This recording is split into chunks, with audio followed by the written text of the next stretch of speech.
La respiración celular. Programa 1. La célula y la energía.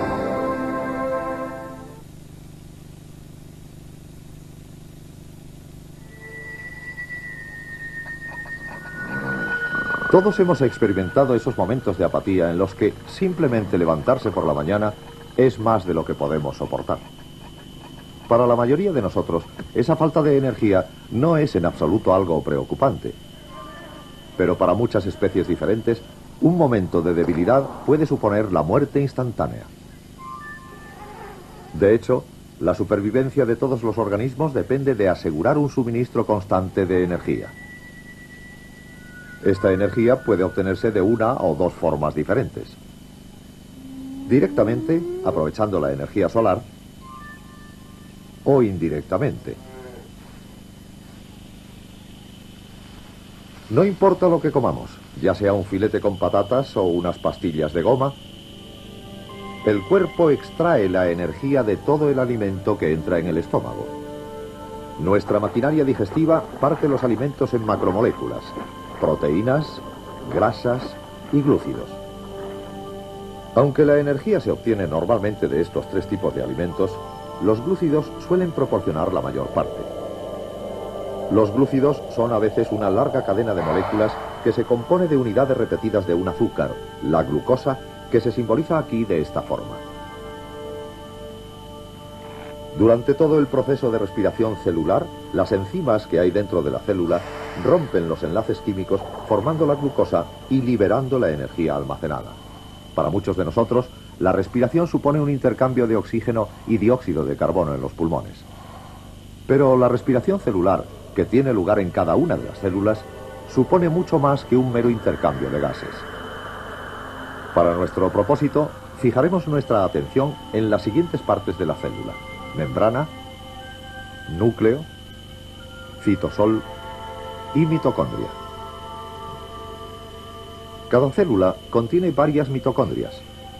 Todas juntas son las responsables de proporcionar energía a la célula para desempeñar sus diversas funciones. Sin embargo, para evitar confusiones, vamos a mostrar solo una mitocondria. La mitocondria tiene dentro dos membranas y su propio material genético.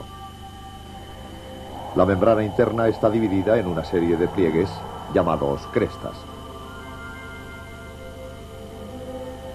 y que forman una superficie mayor para que puedan producirse más reacciones químicas. Detrás de la membrana interna está la matriz mitocondrial, que es un fluido igual que el citosol de la célula. En realidad, la mitocondria, tan importante para dar energía a las células, tiene la misma organización que una célula. Esta observación ha dado lugar a la teoría de que tal vez la mitocondria sea descendiente de una simple bacteria fotosintética. Se ha dicho que hace alrededor de 1500 millones de años, estas bacterias fueron absorbidas por las células primitivas. Al sobrevivir a los mecanismos de defensa de la célula, éstas se dividieron por su cuenta y con el tiempo adaptaron su maquinaria fotosintética a la evolución de los mecanismos de la respiración celular.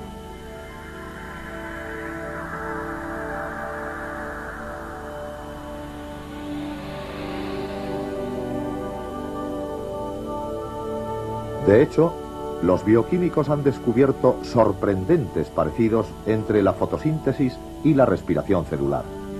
Similitudes que sostienen la hipótesis de que la vida animal y la vegetal tienen un origen común.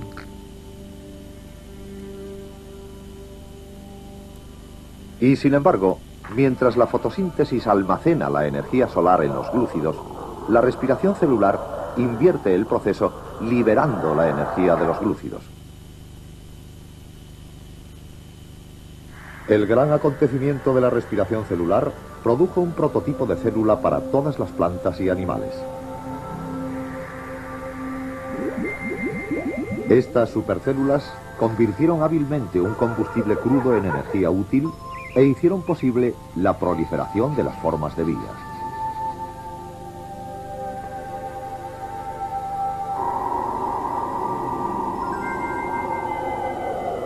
Hoy, tomamos glucosa obtenida a partir de la hidrólisis de los glúcidos en el intestino,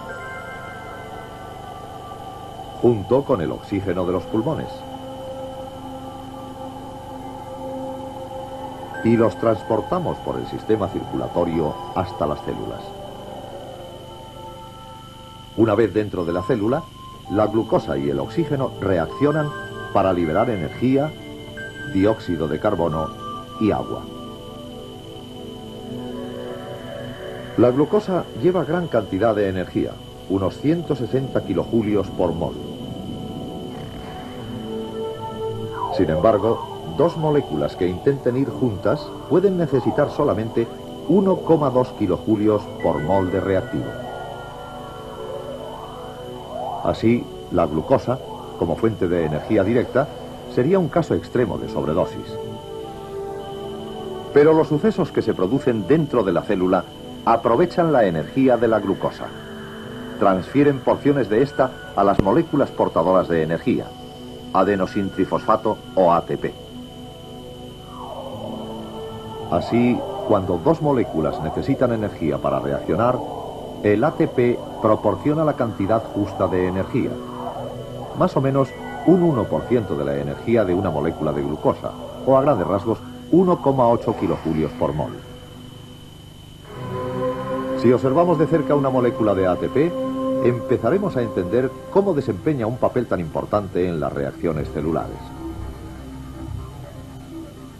El adenosintrifosfato consta de una base nitrogenada, la adenina, el azúcar ribosa y 3 grupos fosfato.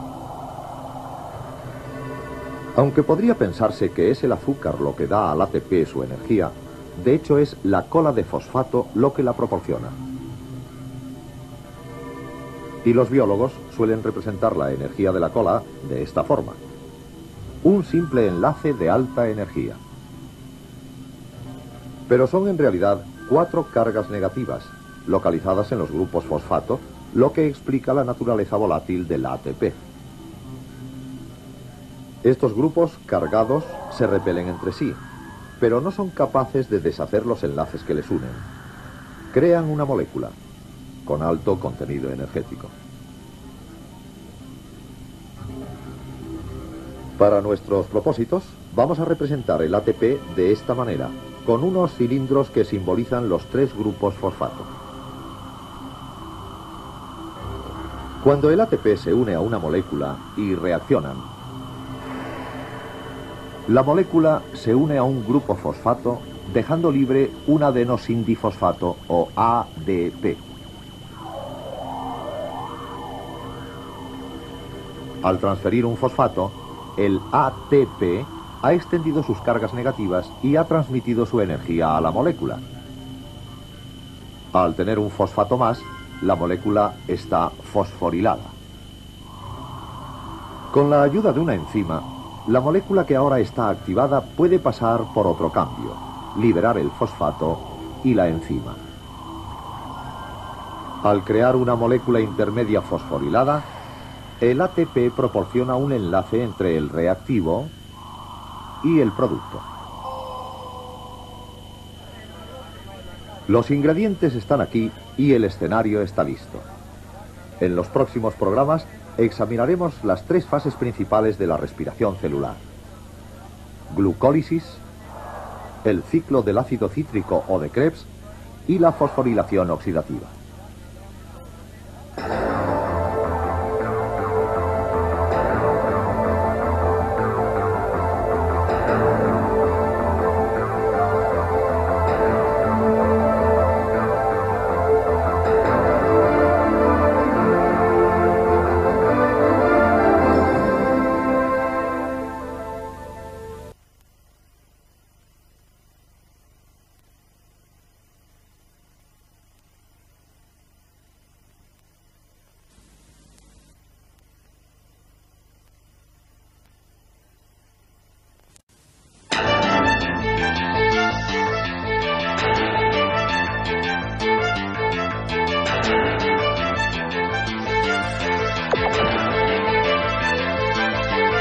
La respiración celular, programa 2.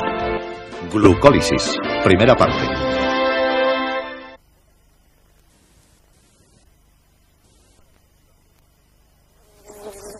Toda criatura viviente utiliza energía, mientras que algunos la queman en un arranque de actividad, otros la hacen circular de forma caprichosa.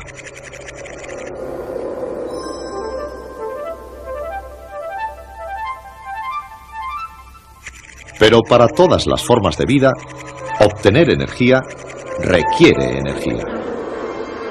Esta máxima se aplica desde el comportamiento de comunidades enteras hasta las actividades de una simple célula.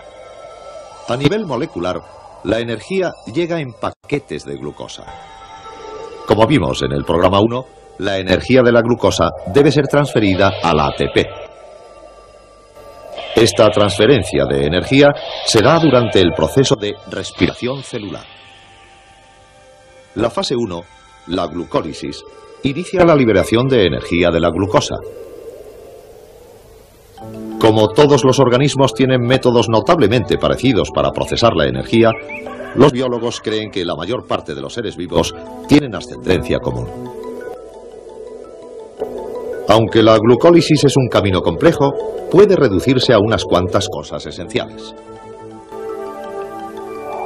La glucólisis inicia la liberación de energía a partir de una molécula de glucosa de 6 carbonos, que se divide en un par de moléculas de piruvato de 3 carbonos cada una. En este proceso se sintetizan 2 moléculas de ATP. Cada reacción que se produce en la glucólisis cuenta con la ayuda de las enzimas para llevar los reactivos a los productos. Aquí están, los huesos desnudos. Pero antes de que el proceso de la glucólisis se ponga en funcionamiento, debe haber glucosa disponible. En el cuerpo humano, la glucosa se almacena principalmente en el hígado y en los músculos, en forma de glúcidos, el glucógeno.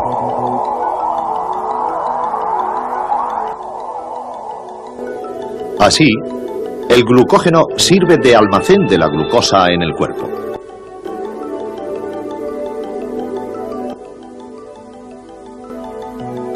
Cuando se requiere, las enzimas dividen el glucógeno del hígado en moléculas simples de glucosa, que son transportadas por el sistema circulatorio a los órganos y tejidos. En la membrana lipídica de una célula es donde va a alojarse la glucosa y entra en el citosol de la célula, que es donde tiene lugar la glucólisis. Aunque el objetivo de la respiración celular es proporcionar una reserva de energía accesible a la célula, la primera mitad de la glucólisis requiere en realidad una entrada de energía. Esta energía la proporciona el ATP, que rompe los enlaces de la glucosa, pero, como vamos a ver ahora, la secuencia de reacciones de la glucólisis va a dar lugar en último término a una ganancia neta de moléculas de ATP. Ahora los detalles. En la primera reacción, un grupo de fosfatos de un ATP es transferido a la glucosa, produciendo glucosa fosfato y ADP.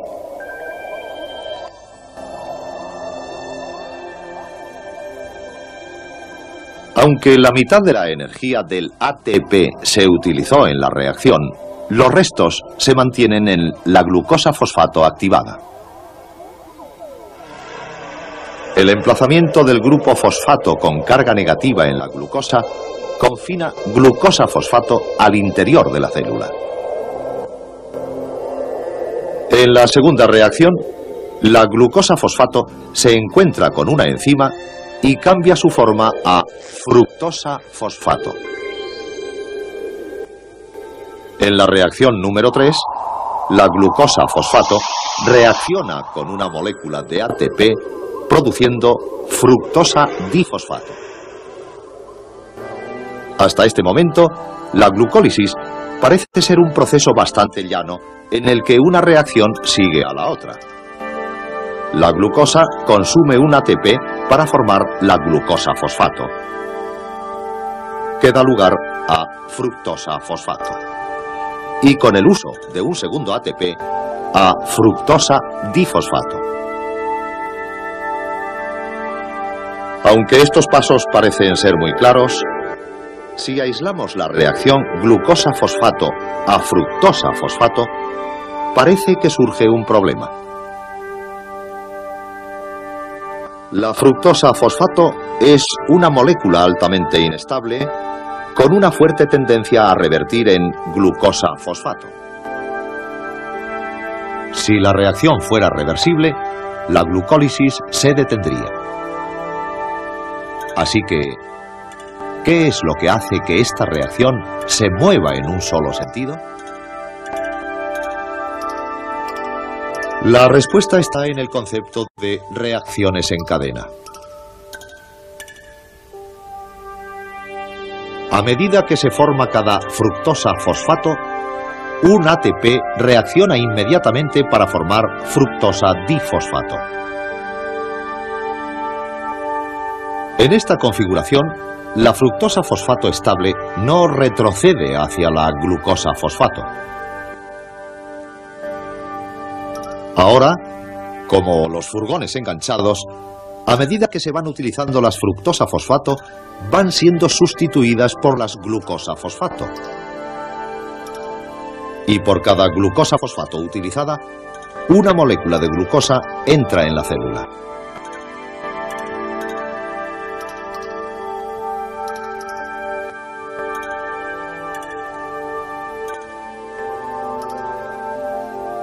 Estas reacciones en cadena son la fuerza motriz de toda la glucólisis.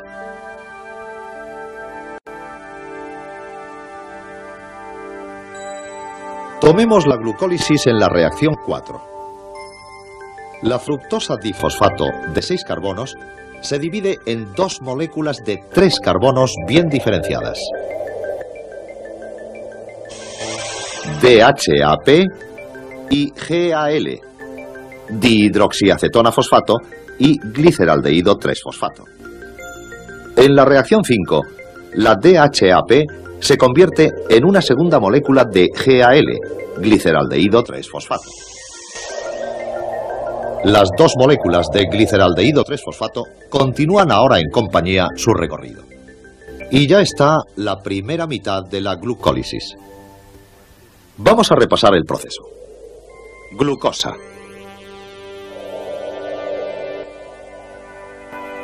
Glucosa-fosfato.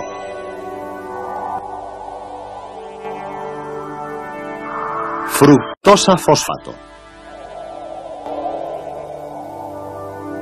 Fructosa-difosfato. Dihidroxiacetona fosfato y gliceraldehído 3-fosfato. Y finalmente, 2 moléculas de gliceraldehído 3-fosfato. En resumen, el ATP inyecta más energía a las 2 moléculas de gliceraldehído que la que contiene la molécula de glucosa principal. En el próximo programa seguiremos el destino del gliceraldehído a lo largo de la segunda mitad de la glucólisis.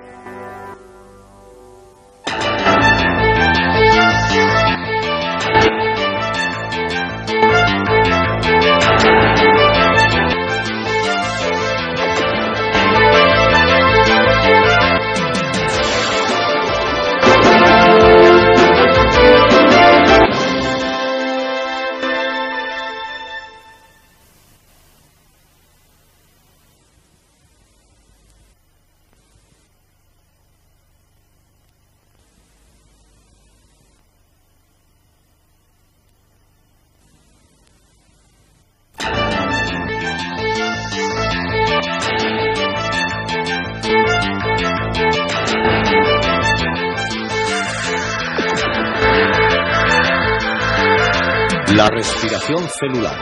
Programa 3. Glucólisis. Segunda parte.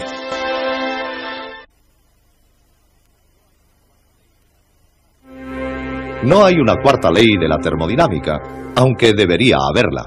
Ella establecería qué energía es furtiva y juega al escondite con la naturaleza. En la respiración celular, el truco es encontrar dónde se esconde la energía útil. En las 5 primeras reacciones de la glucólisis, hemos seguido el recorrido de la energía desde la glucosa paso a paso, cuando se parte en un par de moléculas de gliceraldehído de 3 carbonos.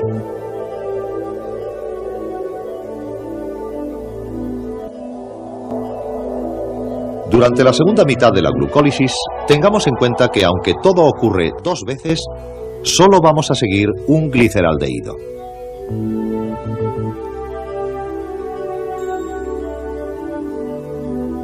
Vamos a observar cómo el gliceraldehído sintetiza el ATP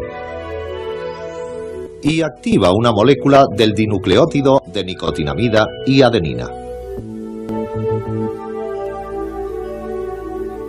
El NAD es uno de los grupos de portadores intermedios de energía que se utilizan para la producción de ATP. Su estructura compleja está dedicada a la transferencia de energía. Aquí, dentro de este anillo de carbono, la carga positiva representa un área de deficiencia de electrones y hace que el NAD adquiera un par de electrones junto con un hidrógeno. Así, la molécula de NAD reducida se denomina NADH. Para hacerlo más sencillo, vamos a representar un NAD sin electrones como NAD+, y el NAD con electrones como NADH.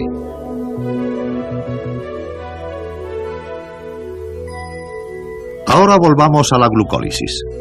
En la reacción 6, un NAD+ se une a una molécula de gliceraldehído y con ayuda de una enzima, la NAD+ coge 2 electrones y un hidrógeno. El producto es NADH. En este intercambio, el gliceraldehído toma un fosfato libre para formar el difosforglicerato o DPGA.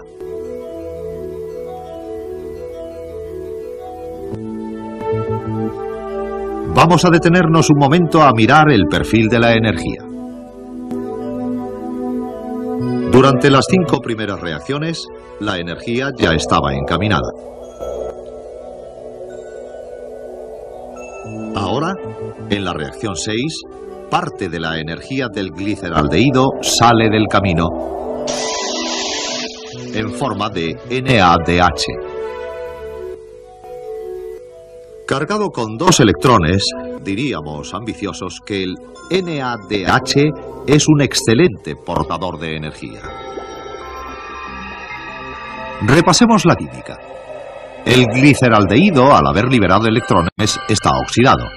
Y el NAD+, al haber ganado electrones, está reducido. Así que las reacciones de oxidación liberan energía, mientras que las reacciones de reducción almacenan energía. Reacción 7. La molécula de difosforglicerato encuentra el ADP. Un fosfato va a ser transferido para formar ATP, produciendo ácido fosforglicérico o PGA. A partir de aquí, la glucólisis se dedica a buscar solo una molécula más de ATP desde el ácido fosforglicérico. El ADP no tiene por sí mismo la energía necesaria para capturar el fosfato. Así se produce un sutil reajuste de la molécula. Entonces, en la reacción 9, se pierde una molécula de agua, dando lugar a fosfoenolpiruvato o PEP. El enlace está ahora suficientemente debilitado. Así que, en la última reacción, el ADP se une al fosfato y forma el ATP que buscamos y el compuesto de 3 carbonos, piruvato. Otra vez retrocedemos para ver estas reacciones en perspectiva.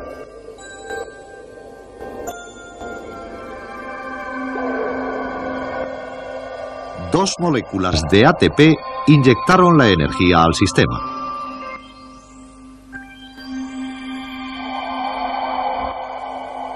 A partir de entonces, 2 moléculas de NADH y 4 moléculas de ATP extrajeron la energía.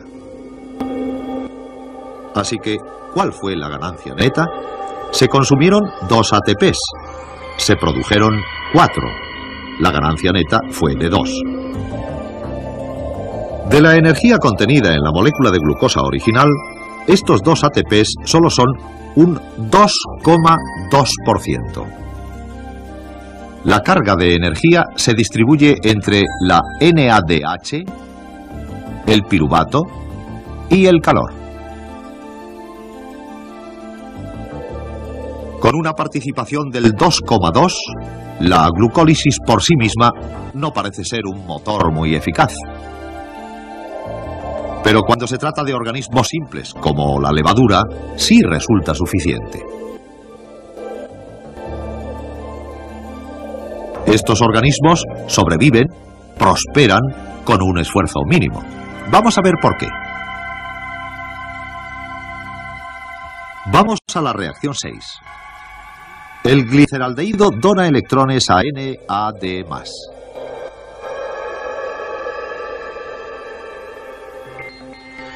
Pero la levadura tiene un aporte limitado de NAD+.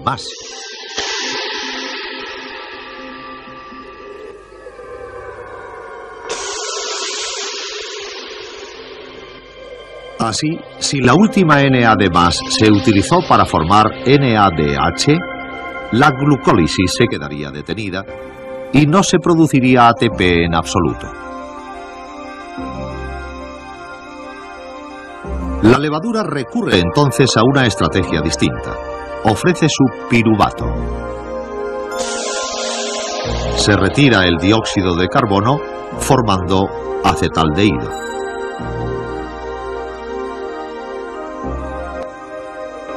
Después, el NADH convierte el acetaldehído en etanol, alcohol común. Esta reacción produce NAD+, que se recicla en la reacción 6 y continúa para sintetizar el ATP. Los pasos extra que da la levadura se denominan fermentación alcohólica.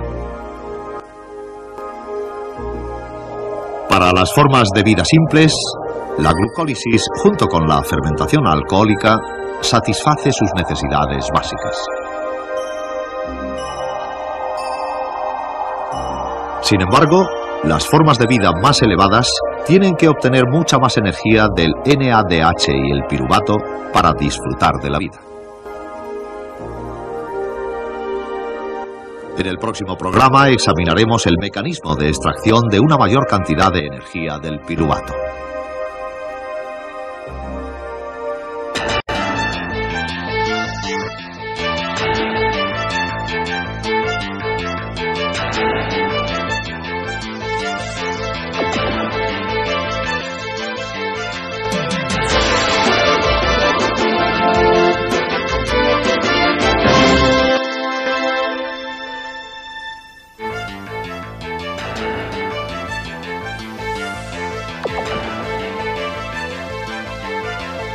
La respiración celular.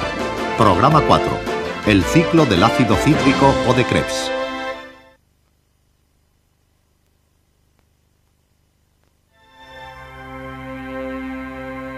Hace unos 1500 millones de años empezó el primitivo proceso de la glucólisis. Después, a medida que el oxígeno se acumuló en la atmósfera, la vida se fue extendiendo sobre la Tierra. Y la supervivencia dependió de la disponibilidad de grandes reservas de energía. mucha más de la que la glucólisis puede proporcionar. Al convertirse una molécula de glucosa en piruvato, la glucólisis genera 2 moléculas de ATP. Sin embargo, estos 2 ATPs representan solo un 2,2% de la energía disponible. El resto se guarda como piruvato y NADH y se pierde en forma de calor.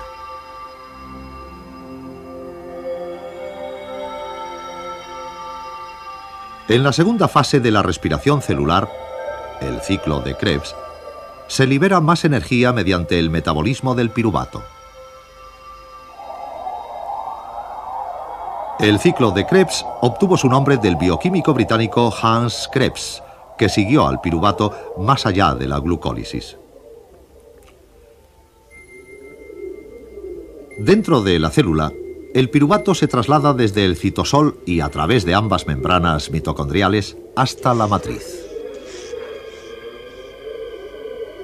El piruvato es una molécula de 3 carbonos, pero el ciclo de Krebs solo utiliza una molécula de 2 carbonos como punto de partida. Así que es necesario un proceso intermedio, la descarboxilación oxidativa, que prepare al piruvato para el ciclo de Krebs. Cuando el piruvato encuentra la coenzima A, el complejo suelta 2 electrones, un átomo de hidrógeno y dióxido de carbono para formar un acetilcoenzima A al aceptar los 2 carbonos.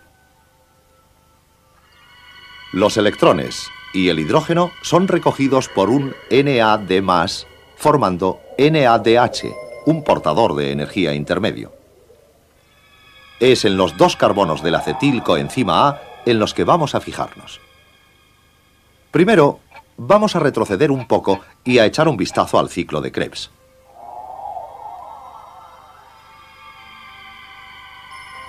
Los 2 carbonos del acetilcoenzima A se unen en un compuesto de 4 carbonos residente, produciendo un compuesto de 6 carbonos.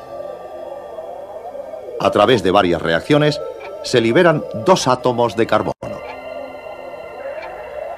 Pero es la liberación de la energía lo que nos interesa, la energía que hay en el ATP y otros portadores intermedios.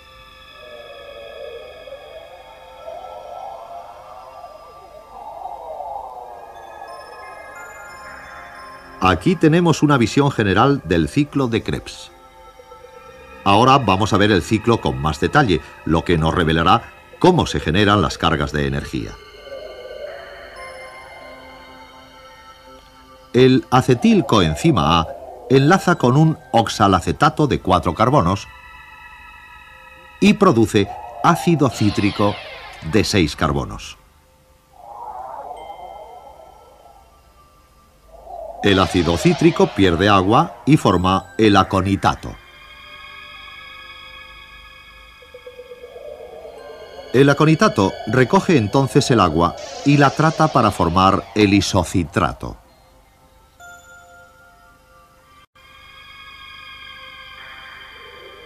El isocitrato se encuentra con un NAD+,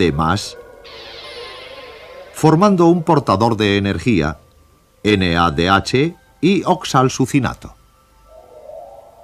El oxalsucinato pierde una molécula de dióxido de carbono, formando cetoglutarato de 5 carbonos.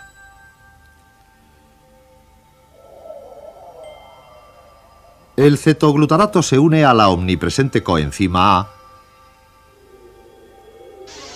y libera 2 electrones, un hidrógeno y dióxido de carbono para formar el succinilcoenzima A. Una vez más, los 2 electrones y el hidrógeno forman un portador de energía, NADH. El succinilcoenzima A reacciona con el ADP y un fosfato, liberando coenzima A y un ATP, formando succinato.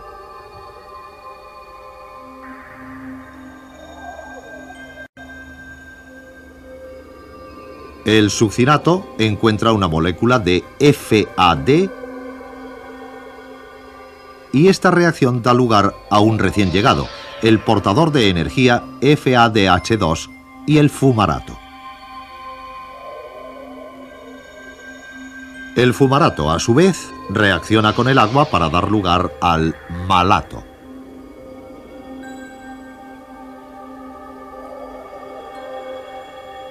En la reacción final, el malato encuentra un NADH+, y produce el último portador de energía, NADH, regenerando el oxalacetato.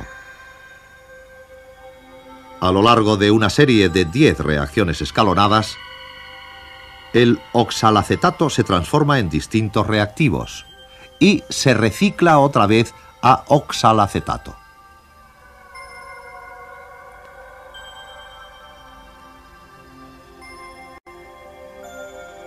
En cada vuelta del ciclo se lleva energía a 3NADH y un ATP. Y un FADH2 resulta expulsado junto con el dióxido de carbono. Los átomos de los dos carbonos que entraron en el ciclo se expulsan como dióxido de carbono.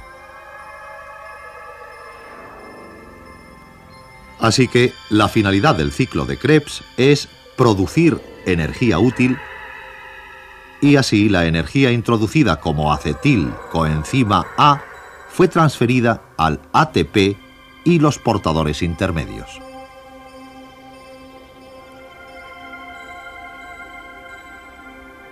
Tanto NADH como FADH2 llevan electrones activados que se utilizarán para almacenar energía en forma de ATP. Vamos a volver a la molécula original de glucosa y repasar su transformación. La glucólisis generó 2 moléculas de piruvato, 2 ATPs y 2 NADHs. Los 2 piruvatos entraron en la descarboxilación oxidativa y produjeron 2 moléculas de acetilcoenzima A, 2 moléculas de dióxido de carbono y 4 moléculas de NADH. Como en el ciclo de Krebs participan 2 acetilcoenzima A, tengamos en cuenta que el ciclo da 2 vueltas.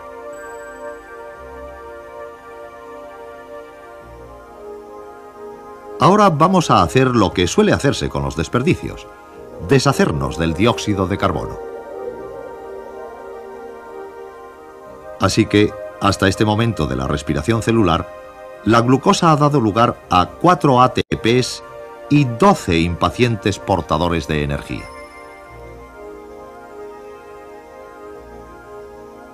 En el siguiente programa veremos cómo estos portadores intermedios de energía entregan una carga de ATP.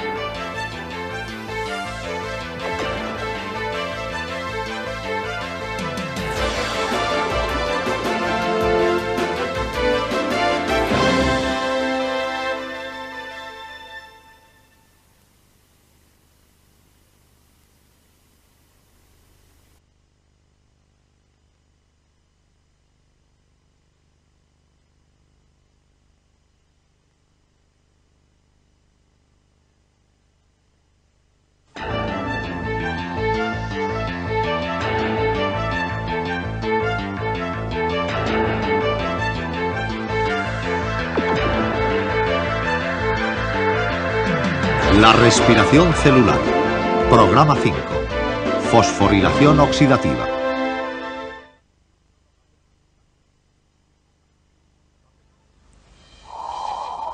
A pesar de tanto esfuerzo, la fase 1 de la respiración celular, es decir, la glucólisis, genera solo 2 moléculas de ATP. Recordemos, sin embargo, que mucha de la energía de la glucosa ha sido transferida a las moléculas portadoras NADH y FADH2.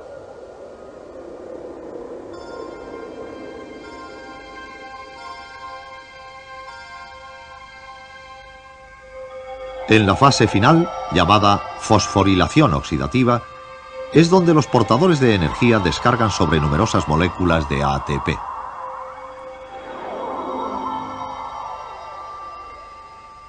La fosforilación oxidativa se produce dentro de la mitocondria de la célula, dentro de las crestas de la membrana interna. Dentro de la membrana hay un sinfín de estructuras conocidas como cadenas de transporte de electrones. Aquí, dentro de cada cadena, los portadores de energía se utilizan para sintetizar el ATP. Una cadena de transporte de electrones consta de 4 complejos adyacentes fijos en su lugar dentro de la membrana interna.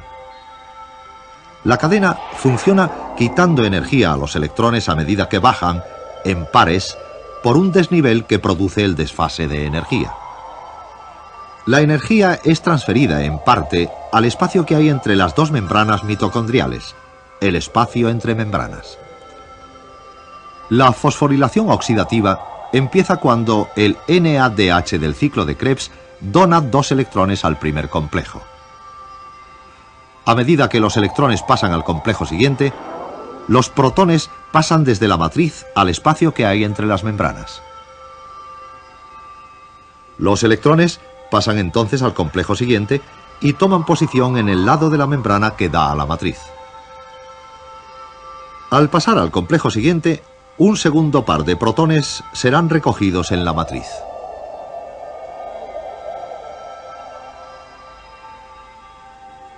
Este complejo, llamado coenzima Q, recorre toda la membrana y empuja a los protones al espacio que hay entre las membranas.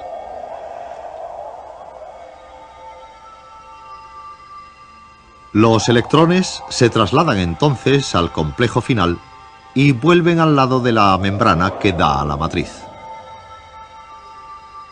Al final de la cadena, otros protones pasan a través de la membrana al espacio entre membranas.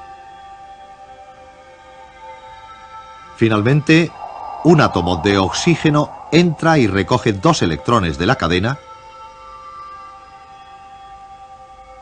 y 2 protones de la matriz para producir agua. Cada molécula de NADH libera 2 electrones, que moviéndose por la cadena bombean 6 protones de la matriz. El papel principal del oxígeno en la respiración celular es hacer de sifón para los electrones que hay al otro extremo de la cadena. Ahora vamos a tener en cuenta otras moléculas portadoras de energía del ciclo de Krebs, FADH2. FADH2 entra en la cadena de transporte de electrones en la coenzima Q. 2 electrones son transportados por la cadena y así pasan al espacio entre membranas 4 protones.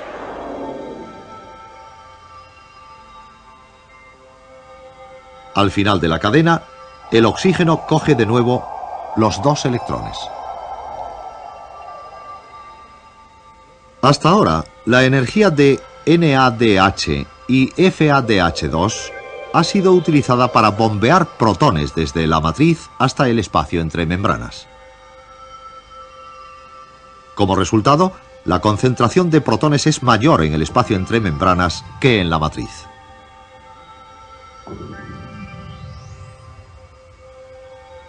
Esto crea 2 tipos de desniveles en la membrana.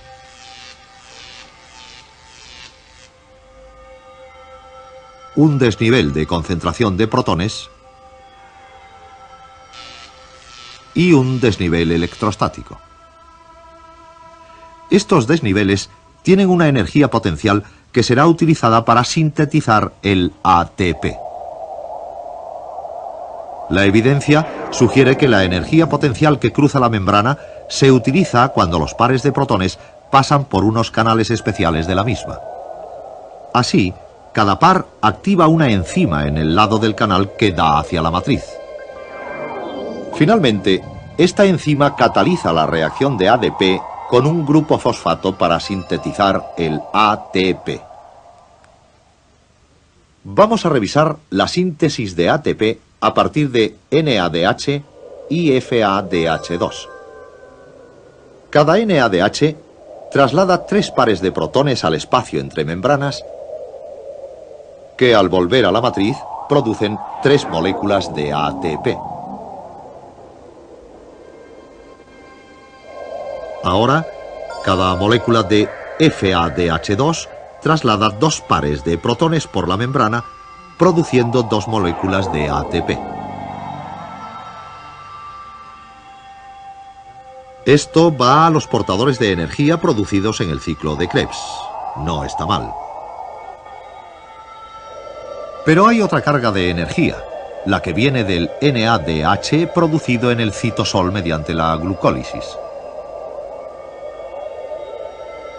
Aunque las moléculas no pueden por sí mismas cruzar las membranas mitocondriales, se las apañan para volver a situar sus electrones en la cadena gracias a lanzaderas altamente especializadas. Los electrones de este ejemplo entran en la cadena en la coenzima Q y bombean 4 protones hacia el interior de la membrana.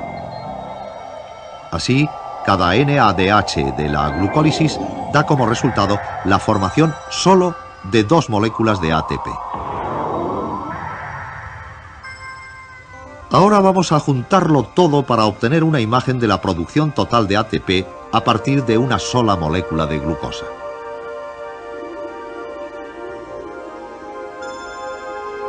La glucólisis generó 2 ATPs y 2 moléculas de NADH,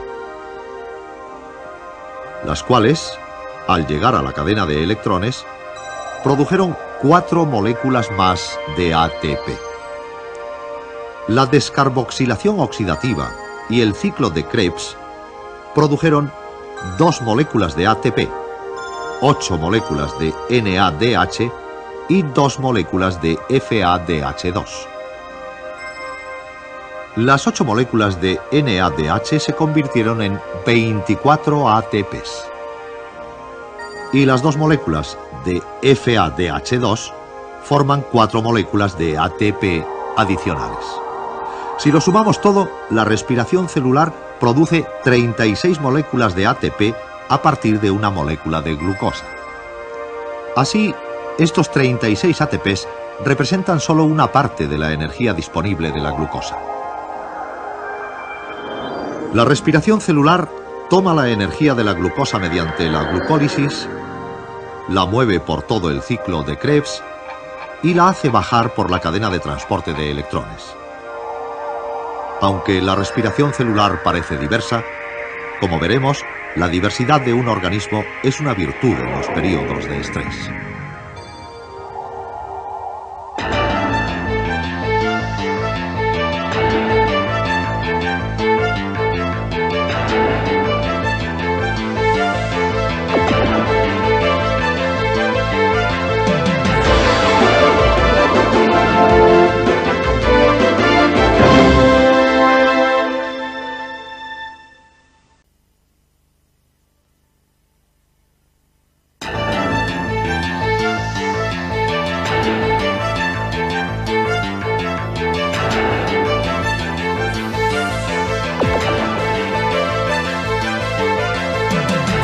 La respiración celular. Programa 6.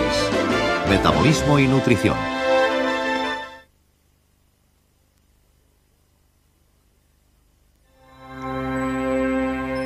Cuando los biólogos comprueban la complejidad de la respiración celular, se sienten obligados a tratarla de forma esquemática. Aunque el esquema es una vía para la comprensión, los modelos son solo un pálido reflejo del enorme tráfico de las rutas de la energía. Son necesarios algunos hechos sorprendentes para recordarnos el poder colectivo de la célula. En un día dado, una persona media produce unos 40 kilogramos de ATP. Durante una actividad agotadora, sus células encienden el quemador y utilizan medio kilogramo de ATP por minuto. Desde una contracción nerviosa hasta la locomoción de todo el organismo, el ATP proporciona la energía necesaria. La contracción del músculo es un caso puntual. En un músculo, cada célula contiene numerosos haces. Cada uno de ellos se compone de dos tipos de proteínas: actina y miosina, dispuestas en capas alternativas. Saliendo de cada filamento de la miosina, vemos unas cabezas esféricas conectadas con unos receptores en los filamentos de actina. Cuando se estimula la célula de un músculo, las moléculas de ATP se trasladan a las cabezas esféricas y hace que las cabezas se suelten del filamento de actina. El ATP suelta entonces su energía formando ADP y un fosfato.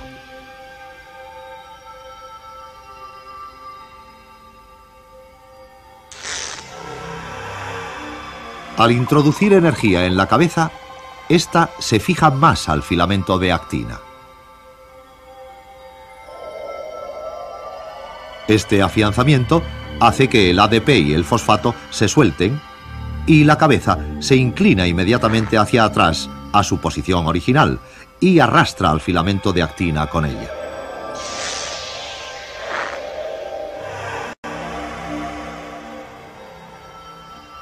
Mientras que las mitocondrias proporcionen un suministro constante de ATP, en el tiempo real, miles de millones de filamentos de actina se unen a un tiempo para contraer el músculo.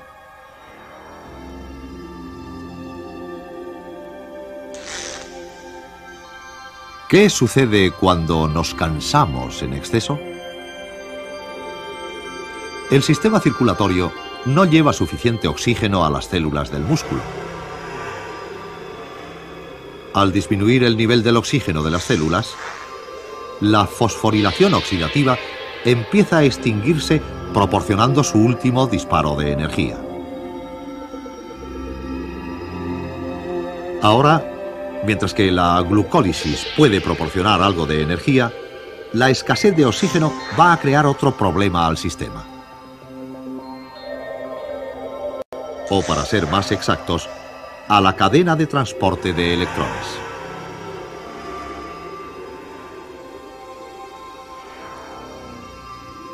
Recordemos que el papel fundamental del oxígeno es quitar los electrones del extremo de la cadena. Pero sin oxígeno, la cadena no sigue.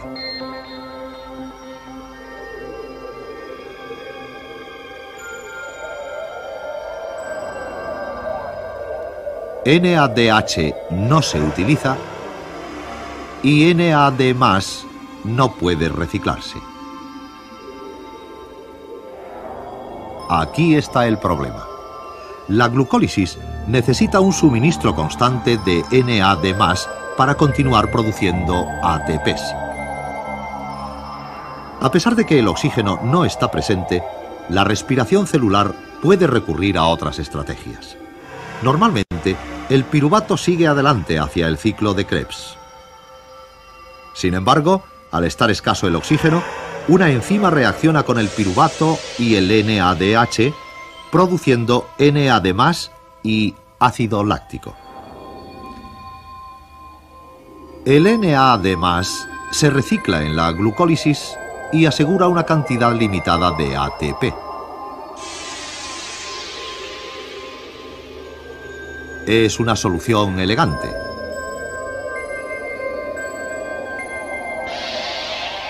Y aunque no necesita oxígeno, esta solución cobra su precio.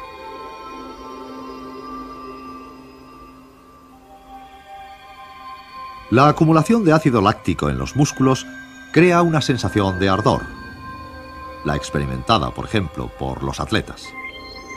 Después de unos minutos de descanso, sin embargo, el oxígeno metaboliza el ácido láctico y lleva aires nuevos a los músculos. Si la extenuación fue un problema, también lo es la excesiva indulgencia. Cuando consumimos demasiada glucosa, las células del hígado están sometidas a otro tipo de adaptación.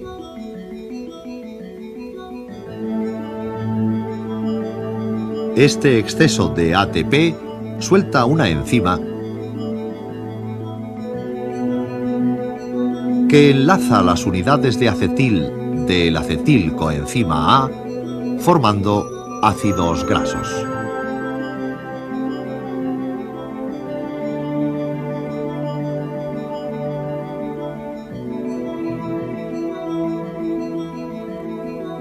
Ahora tenemos que recoger la cosecha de ácidos grasos. Un buen año de grasas.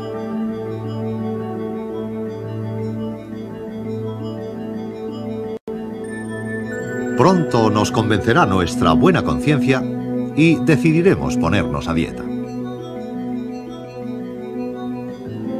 Una forma de metabolizar la grasa no deseada en glicerina y en ácidos grasos.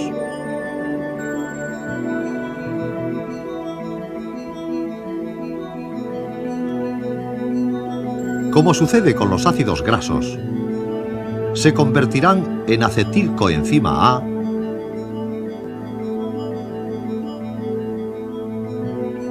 y entonces entrarán en el ciclo de Krebs.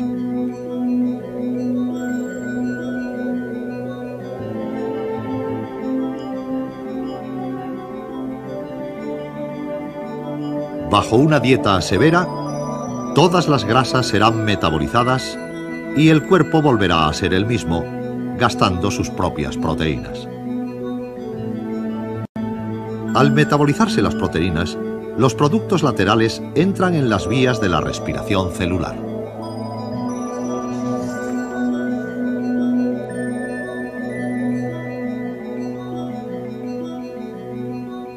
Está claro que al quemar proteínas, se quema también la masa del cuerpo.